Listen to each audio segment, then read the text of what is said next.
Then I watched Child's Play 2. Ayo, what's up, killers? It is your final girl, Mel, and this is my killer podcast. Thank you for joining me today.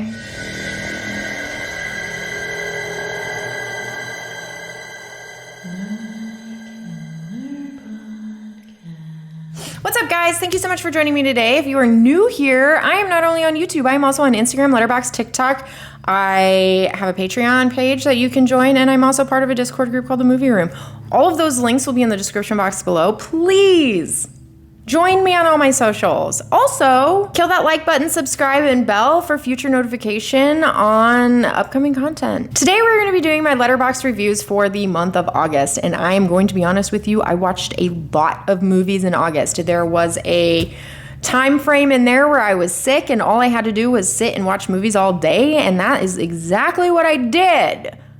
It's what I did. So this video is going to be a bit of a beast, and for that reason, I am not going to dig too deep into these movies. I'm going to try and get through them as fast as possible. So without any further ado, let's start the shit, shall we? All right, so one of the first movies that I watched was Angel Heart. I did do a written review in Letterboxd on this movie. I gave it 3 stars and a heart. Damn, that ending. Am I right? Hit me in the comments below and tell me what you thought about the ending of Angel Heart. Did you see it? I was not expecting that. I just wasn't.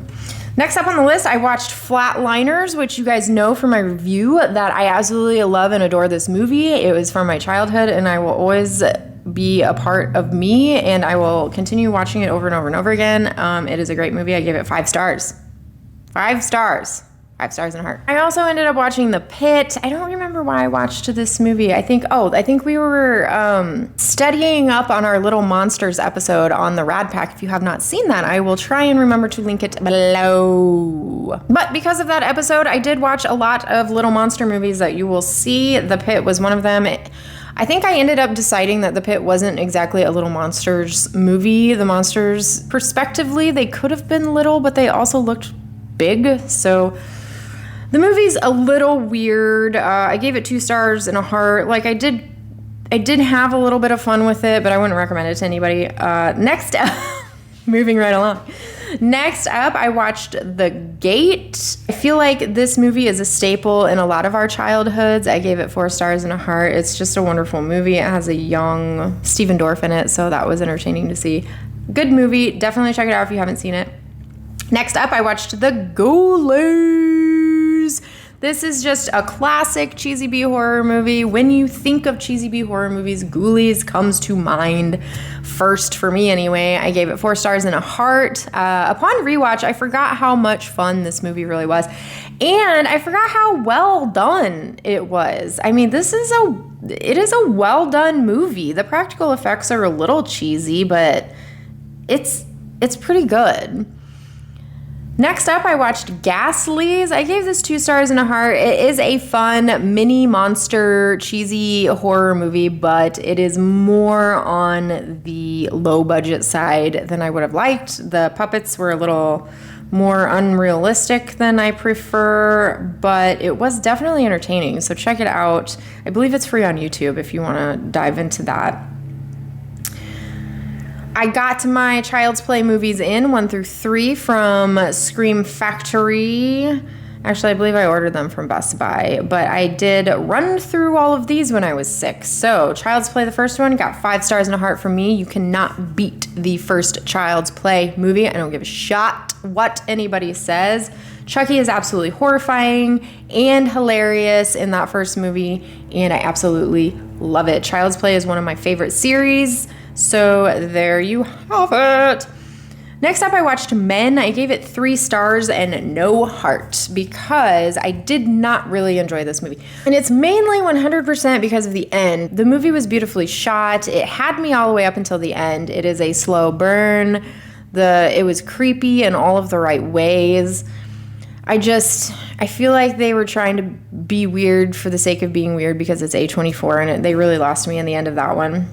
I mean, definitely check it out if you haven't seen it to formulate your own opinion about that end. Hit me in the comments below. Let me know, how did you guys feel about the end of this one? Next up, another 5 stars and a heart. I gave a lot of 5 stars this month, but I also watched a lot of movies, so there's that. Eternal Sunshine of the Spotless Mind. I have been talking a lot about this one recently. This is one of my all-time favorite movies. I cannot live without it. It stars Jim Carrey, and he just does a phenomenal job in this movie. It is a beautiful story. It is beautifully shot. I love the way that they cut it, and the performances were just mind-boggling. I did do a written review on this movie. If you want to check it out on Letterboxd, hit that link in the description below and read up on it. It is a movie everybody should see. So if you haven't seen it, please go check it out. Kino Lorber just dropped the 4K.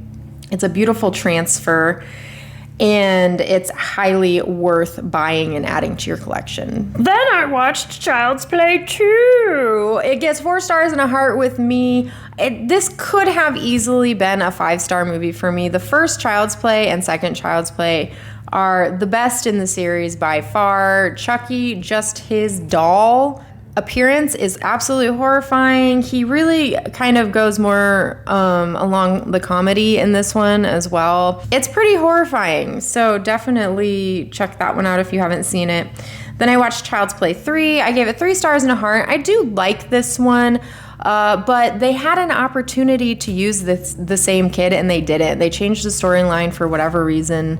I'm sure they had their thoughts as to why that was a good play, but I just wish they would have used the original kid and continued that storyline for this one. It's a good movie, and it's well done, and it definitely has that Chucky feel to it, but it's not one of my favorites. Next up, I watched Host. I gave it 3 stars and a heart. This is the 2020, I believe it was a Shudder original, where all of the kids are on a Zoom meeting and they're doing that, summoning of the spirits thing. This came out in the midst of COVID, and it was very clever for them to create this movie during that time, because that's exactly what everybody was doing and trying to stay connected via online and whatnot.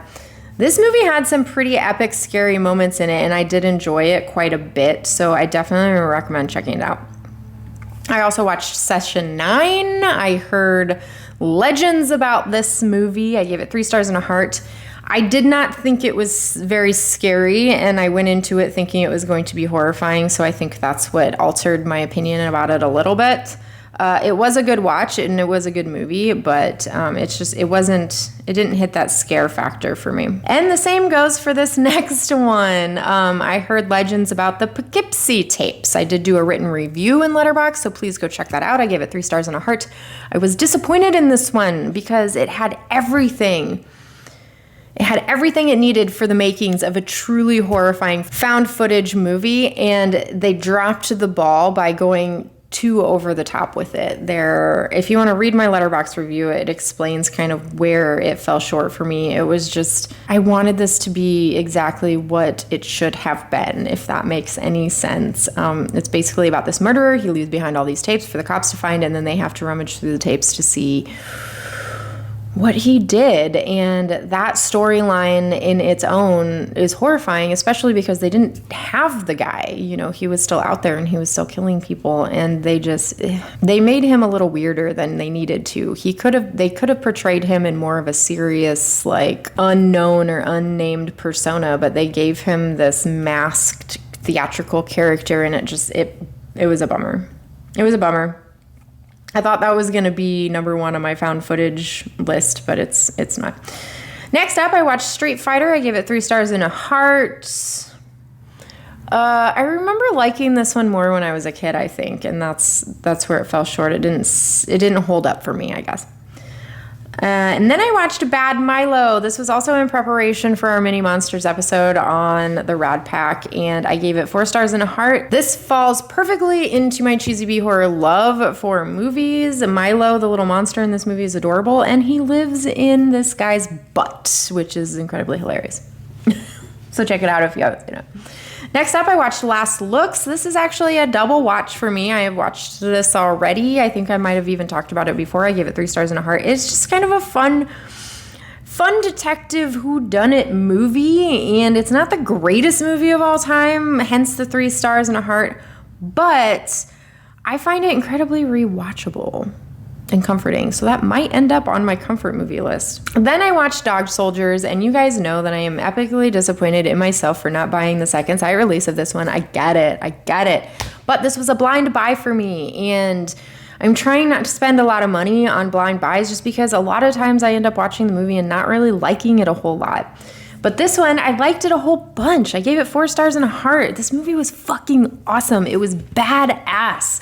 Just the end alone, like the high octane situations that they were in at the end of this movie, just awesome. It was just awesome. The practical effects were awesome. The monsters were awesome. The performances were great. Just fuck. Should have bought that second sight release, but definitely check this one out. Whether you get Dog Soldiers from Scream Factory or second sight release, you're getting the same disc.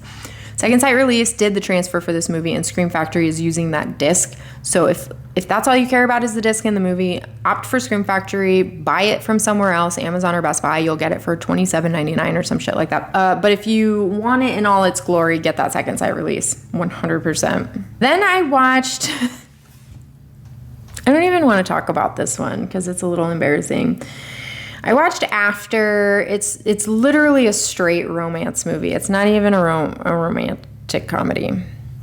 I was sick, and I'm a fucking girl. Sorry. 3 stars and a heart for that one. I'm not even going to talk about it. Next up, I watched Abandon. I do kind of want to champion this movie because it does not have a better release than DVD, I believe. I had to find this one at a thrift store. It stars Katie Holmes and Charlie Hunnam. I 100%, and Lou Diamond Phillips, actually. I'm going to mention him too. I 100% believe that Charlie Hunnam is an underrated actor. He does such an amazing job in a lot of his stuff, and he gets like hardly any credit, and he should be in more things and whatever. Anyway, this is an incredibly creepy movie. It is a slow burn. You guys know I love my slow burns. It's a thriller. It's kind of a whodunit. It has a twist ending. It has all of the things to be an amazing movie. I give it 4 stars and a heart. Definitely check that one out if you can. Next up, you guys know that I was sick. I said I was sick. I was looking for comfort movies. I watched The Burbs, 5 stars and a heart. Yes, I watched The Burbs. I was sick. I'm not going to talk about it. You guys are tired of hearing me talk about it, but that one has to be on the list.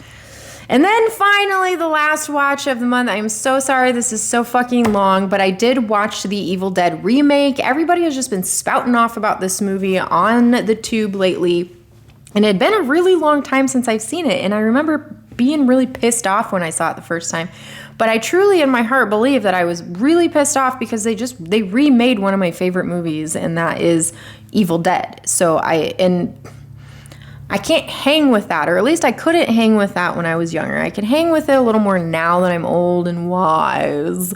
So I wanted to revisit it just to see how I felt about it now. I gave it 3 stars and a heart. I was entertained by it. I appreciate all of the efforts that they put into this movie, but it still does not trump the first one for me. That might be a hot take, considering what I've been hearing. Anyway, that is it. Hit me in the comments below and let me know what you watched this month. Did you watch any of these? Are you going to check any of these out based on my recommendations is what I really want to know. Thank you so much for hanging out with me. If you want to help support me, my channel, hit that like button, hit that subscribe button, and kill that bell for your girl, and share me with your friends if they need movie recommendations. If you'd like to further help support me, my channel, log on over to my Patreon and see what's cropping in over there. I am remodeling a room in my house to make it a movie room and studio for whatever you want to call this crap that I do out in my garage. I am out here. It sucks out here. The lighting, the sound, it's terrible, and I have no control over what's going on outside. So you guys hear trains and crickets and all of the things a lot. I am always trying to make these videos better for you guys. So if you want to see how you can help or be a part of this incredibly big endeavor, I am going under, hit that link in the description box below, and y'all on over to my Patreon. But thank you so much for gathering with me. Until the next time, have a killer day. Peace.